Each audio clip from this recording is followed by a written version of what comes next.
आज मध्य प्रदेश की सरकार हमारा बेटा बेटी कैसे आगे बढ़े। एक जमाने में साहब यहाँ पर लड़कों को ड्रेसें मिलती थी, लड़कियों को तो लड़कों को नहीं मिलती थी।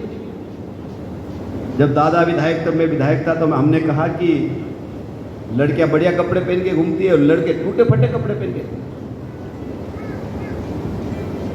तो हमने दादा और हमने कहा कि नहीं, बेटियों को कपड़े देना अच्छी बात है, पर हमारे बेटों ने क्या करना है। आज बेटों को भी कपड़े मिलते कि नहीं मिलते बताओ?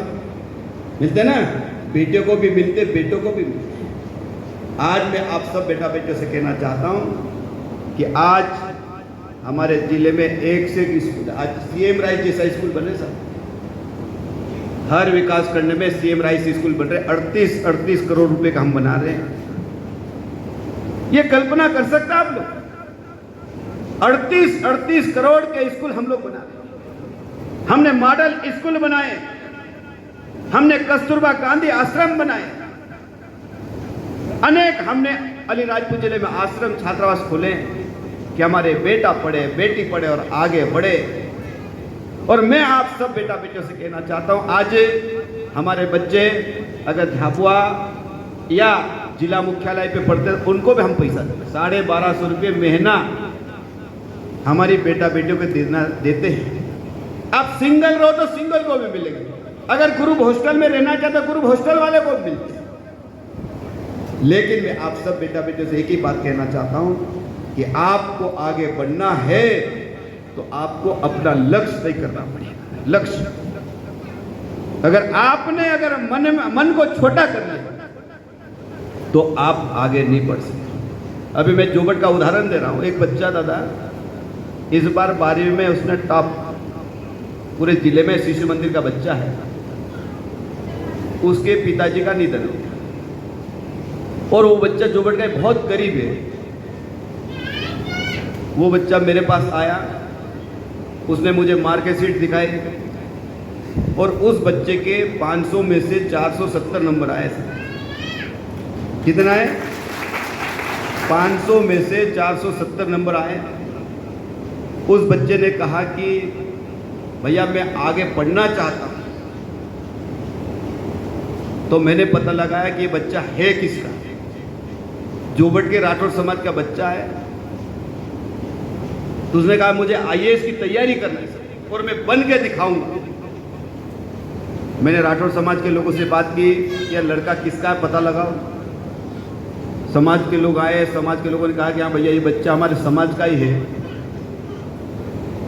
उस बच्चे ने कहा कि मुझे इंदौर पढ़ना है। मैं आपको इसलिए बता रहा हूं कि पढ़ाई की ललक क्या होती है। फिर राठौर समाज के लोगों ने उस बच्चे को 25,000 रुपये दिए, मैंने 25,000 रुपये दिए और आज वो बच्चा इंदौर में पढ़ रहा। मैंने उसको छात्रावास में भी उसका मैंने करा देता था और वो बच्चा कहता है कि मैं 5-6 साल में आईएएस बन के दिखाऊंगा। और मैंने उस बच्चे को कहा कि जितना पैसा लगे मैं आपको पैसा दूं, आप मेहनत करो। आज उस बच्चे को हम पैसा दे रहा हूं लगातार।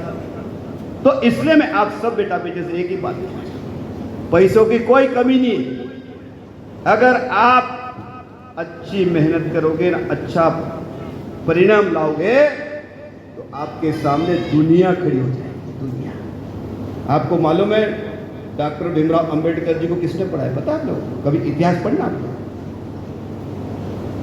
डॉक्टर भीमराव अंबेडकर जी को किसने पढ़ाया? वो पढ़ने में बहुत इंटेलिजेंट, लेकिन वो दलित समाज के थे। लेकिन उनकी जो पढ़ाई और मेहनत, इतनी मेहनत थी जो लोगों को लग गया कि ये लड़का बड़ा होके कुछ न कुछ बड़ा बन सकता है। तो बड़ौदा के राजा ने उसको पढ़ाया, गायकवाड़ जी ने उसको पढ़ाया और विदेश तक पढ़ाया। और आज हम जिस संविधान की बात करते हैं, उन्होंने पूरे देश को चलाने के लिए संविधान लिखा कि नहीं लिखा बताओ? लिखा कि नहीं लिखा? और इसलिए मैं बेटा बेटे से कहना चाहता हूं कि हमको इतिहास को पढ़ना चाहिए। आज हमारे सामने चित्र लगे हैं, भगवान बिरसा मुंडा जी का लगा, टांटिया मामा का लगा, सिद्धू किरार जी का लगा। चंद्रशेखर आजाद का लगा है, इनके बारे में हमको पढ़ना चाहिए। लेकिन मैं कभी कभी देखता हूँ बस वीर साहब मोमा ने टाइम टेमा में डांस खूब करते बच्चे, क्या दिन भर डांस करते, क्या दादा है कि नहीं? और बोलो बच्चों क्या करें, किसके बोले क्या हम टाइम टेमा मन भी है, ऐसे बोलते ना। लेकिन मैं बेटा बेटियों से कहना चाहता कि टांटिया मामा का इतिहास पढ़ो, भगवान बिरसा मुंडा जी का इतिहास पढ़ो, चंद्रशेखर आजाद का इतिहास पढ़ो, सीधू किराड़ कौन थे उसका इतिहास जब तक आप नहीं पढ़ोगे, नहीं समझोगे तो हमको प्रेरणा कहां से मिलेगी? और इसलिए मैं आप सब बेटा बेटे से कहना चाहता हूं कि आपका ये जीवन, आप अगर मेहनत करोगे तो आपको आगे बढ़ने से कोई रोक नहीं सकता। इस पुस्तक में एक रावत जी का नाम है, मनावर वाले का, क्या नाम है साहब? ये रावत जी का नाम डॉक्टर मनावर, ये नहीं, वो नहीं सर, अंदर है जिसका हमने कालू सिंह रावत, क्या नाम है? कालू सिंह रावत मनावर के डॉक्टर है, बहुत बड़े डॉक्टर, उसका हमने सम्मान किया था पिछले टांटिया मामा की जयंती पे के या बलिदान दिवस पे हमने सम्मान किया था। और जब मैंने उनके बारे में पूछा कि ये कौन है, बोले डॉक्टर है। तो बोले कि उसको जो इतना गरीब एक परिवार का है, उसके माता पिता मजदूरी करते थे, लेकिन उस लड़के में प्रतिभा थी, विटलेन था, पढ़ने में अच्छा शक्ति थी उसकी। तो मध्य प्रदेश की सरकार ने उसके 53 लाख रुपए देके उस बच्चे को पढ़ाया। आज वो इंदौर में सबसे बड़ा डॉक्टर है। वो आज ये दिमाग का इलाज करता है। और इसलिए मैं आप सब बेटा बेटे से कहना चाहता हूं कि आप खूब मेहनत करो। भाई साहब ने एक बात बहुत अच्छी कही कि हमारा जीवन अच्छा संस्कार होना चाहिए। आजकल मैं देखता हूँ बच्चों को, हम लोग कभी कभी निकलते हैं, क्या दादा अपन निकलते हैं कभी बच्चों का अपन राम राम कर, तो कोई राम राम ही नहीं करता। क्या स्कूल में ये सिखाते हैं? क्या ये सिखाते हैं? कभी ऐसा लगता है भाई साहब कि अपने को राम राम करता, बच्चे राम राम नहीं करते, अपने को शर्म आता है। क्या आज मैं आप सब बेटा बेटे से कहना चाहता हूँ, किसी को नमस्कार कर लिया, नमस्ते कर लिया, राम राम कर लिया, जय श्री राम बोल लिया, तो क्या हम छोटे हो जाएंगे? क्या करना चाहिए कि नहीं करना चाहिए बताओ? कोई भी व्यक्ति हमसे बड़ा मिले, उसको नमस्ते, नमस्कार, राम राम, जय श्री राम बोलना चाहिए। अगर आप एक बार बोलोगे, 2 बार बोलोगे, 3 बार बोलोगे, 4 बार बोलोगे, तो सामने वाला बोलेगा ये बच्चा है किसका यार, ये बेटी है किसकी? बोले बहुत व्यवहारिक बच्ची है यार, बोलेंगे कि नहीं बोलेंगे?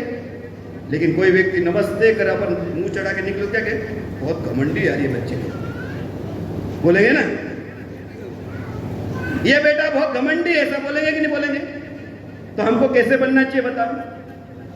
कोई भी व्यक्ति मिले, कोई भी मिले, उसको हमको अभिवादन करना ही चाहिए। अपने से बड़ा मिले, छोटा मिले, उससे बात करना चाहिए, अभिवादन करना चाहिए, तो आपका सम्मान बढ़ेगा। और इसीलिए मैं आप सब बेटा बेटे से एक ही बात कहना चाहता हूं, अलीराजपुर जिले को आगे बढ़ने से कोई रोक नहीं सकता। अभी मैं मंत्री हूं, विकास में पैसों की कोई कमी नहीं है। अभी भाई साहब मैं लोकसभा चुनाव के पहले मैंने 450 करोड़ रुपए के काम सैंक्शन कराए अलीराजपुर जिले में। और अभी आपने देखा होगा मध्य प्रदेश का बजट आया है, मैंने उसमें अलीराजपुर जिले के लिए 1800 करोड़ रुपए की नर्मदा सिंचाई योजना सैंक्शन करा दी। मैं आप सब भाइयों बहनों से कहना चाहता हूं, नेता क्या कर सकता बताओ? हम आपकी सड़क बना देंगे, बिजली कर देंगे, पानी की व्यवस्था कर देंगे, शिक्षा की व्यवस्था कर देंगे। बाकी काम तो आपको करना पड़ेगा कि नहीं करना पड़ेगा? नेता क्या कर सकता बताओ? आप क्या जो सुविधा नहीं वो सुविधा हम चुका देंगे, लेकिन बाकी काम सब हमको करना पड़ेगा। अभी गोविंद भैया जी ने कहा कि हमारे संकल्प है कि हम 7 संकल्प पे काम कर रहे हैं। अनीता ने भी अच्छी बात है।